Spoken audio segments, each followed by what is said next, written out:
Islamic countries में जाएं जहां से रिलीजन किसी न किसी बहाने जुड़ा हुआ है और वहां पर ऐसे रिलीजियस जकात या भीख लेकर अपना गुजर बसर कर सके और अपना घर देख सके। एक बहुत बड़ी चुनौती नहीं लगती है पाकिस्तान के लिए? बहुत बहुत शुक्रिया राजेश साहब। ये सच बात है कि पाकिस्तान के लिए चुनौती तो है ही। पर ये चुनौती खड़ी क्यों हुई है? चुनौती खड़ी होने का जो मूल कारण है वो ये है कि वहाँ के जो हुक्मरान थे उन्होंने पॉलिसी लेवल पे कोई न तो टर्सरी न प्राइमरी न किसी भी सेक्टर में वहाँ पाकिस्तान की इकोनॉमी कहीं पे भी वो आगे नहीं बढ़ रही है। न रोजगार के नए साधन हो रहे हैं, न जो पाकिस्तान और भारत का जो पड़ोसी है चीन ने जो जिस तेजी से इंडस्ट्रियलाइजेशन किया वैसा दोनों ही देश नहीं कर पाए। ये सच है। हालांकि भारत ने सर्विस सेक्टर में काफी अच्छा कर लिया और इसीलिए वह दुनिया में अपना नाम कमा रहे हैं। खासकर उसके जो कामगार हैं, इंजीनियर्स वगैरह हैं, वो वेस्टर्न और खासकर ये जो गल्फ कंट्रीज में जाके वे अपना काफी नाम कमा रहे हैं। पर पाकिस्तान के पॉलिसी लेवल पे न ये सारी चीजें देखने को मिली।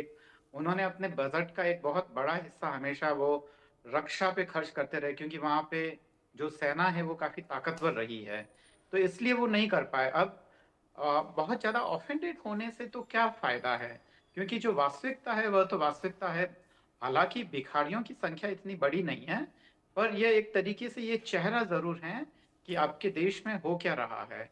और जहां तक भिखारियों का स्तर है वो भी काफी मतलब हैरान करने वाला है, क्योंकि अगर आप वेस्टर्न यूरोप में जाएंगे तो भिखारियों का जो पहनावा पहनावा वगैरह है वो एक अलग तरीके का होता है। वहीं आप जब ईस्टर्न यूरोप में जाएंगे, खासकर ये जो कंट्रीज जो पहले कम्युनिज्म के इन्फ्लुएंस में थे, उनमें भिखारियों का एक अलग तरीके का स्तर है। पर जो सबसे बदतर स्तर है मुझे लगता है कि जो अफ्रीकन कंट्रीज और खासकर जो दक्षिण एशिया में जो खासकर पाकिस्तान के जो भिखारी है वह वाकई शर्मिंदगी देने वाले हैं। दूसरी बात यह कि इन भिखारियों को आपने बाहर जाने से तो रोक लिया, पर आपने उनके रोजगार की क्या व्यवस्था की है इस बारे में वहां की सरकार काफी मौन है। और इसके बारे में अगर किसी का बयान भी आता है तो वो ख्वाजा साहब का आता है जो वहां के डिफेंस डिफेंस मिनिस्टर। मिनिस्टर हैं। जबकि ये बयानात अगर किसी को देना चाहिए तो या तो वहां के फॉरेन मिनिस्टर को देना चाहिए था या फिर वहां के वित्त मंत्री को या कंसर्न मिनिस्टर को देना चाहिए था कि ये हो क्यों रहा है।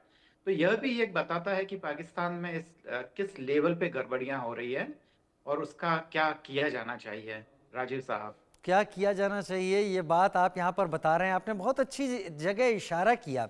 आपने ये नहीं देखा कि इतने भिखारी वहाँ से यहाँ भेजे गए हैं, आपने ये देखा कि इसके पीछे की जड़ क्या है। क्या वाकई पाकिस्तान आज की तारीख में आपको लगता नहीं कि वो केवल इनके पासपोर्ट कैंसिल लिस्ट में डालकर इन्हें पाकिस्तान बाहर जाने से रोककर फर्दर नए भिखारी नहीं पैदा करेगा?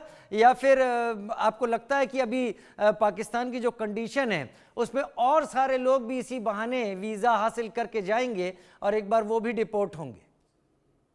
ये सच है राजीव साहब, क्योंकि ये इनके जितने भी लोग जाते हैं, दूसरी बात यह कि उन देशों में रोजगार की इतनी अपार संभावनाएं हैं कि अगर मान लो वो इलीगली भी वहां जाते हैं तब भी वो कुछ ना कुछ काम कर सकते हैं।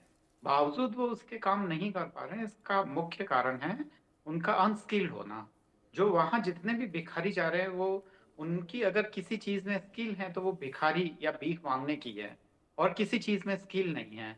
तो यह वाकई एक दुखद चीज है। दूसरी बात यह कि भीख मांगना एक ऐसा पेशा है जो कि रोजगार का सृजन नहीं कर रहा है, कहीं पे निवेश नहीं ला रहा है और उससे उत्पादन नहीं बढ़ रहा है। वो एक तरीके से अर्थव्यवस्था पे यह जितने भी भिखारी लोग हैं वो एक तरीके का बोझा ही होते हैं। तो इसके लिए तो पाकिस्तान की जो खासकर शिक्षा व्यवस्था में तो वहां पे धर्म के नाम पर अजीब अजीब सी चीजें सिखाई जाती है।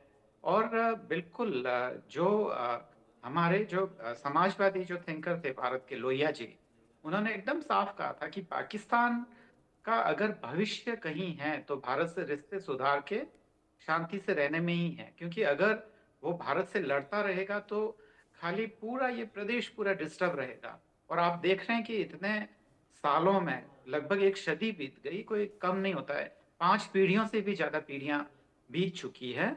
और ऐसे में भी अगर पाकिस्तान अपनी पॉलिसी को नहीं बदलता है, अपनी चीजों को नहीं बदलता है, तो ये हमारे लिए भी कंसर्न है। आप और मैं आज हम यहाँ चैनल पे इसलिए बात कर रहे हैं कि हम्म। इसका सीधा सीधा जो दुष्परिणाम है वो भारत पे भी आ रहा है। हम्म। भारत पे आ रहा है और पाकिस्तान पे ये है कि वहाँ के जो हुक्मरान हैं उनकी अगर नीतियां सही नहीं होगी तो उसका खामियाजा भारत को भुगतना पड़ रहा है। भारत का जो डेवलपमेंट है वो इतना युद्धों के कारण रुका है। तो उन्होंने जो भी जो सारी जो जिन नीतियों का अनुसरण किया है वो विध्वंसात्मक थी। वो ना उनके लिए अच्छी थी ना उनके पड़ोसियों के लिए।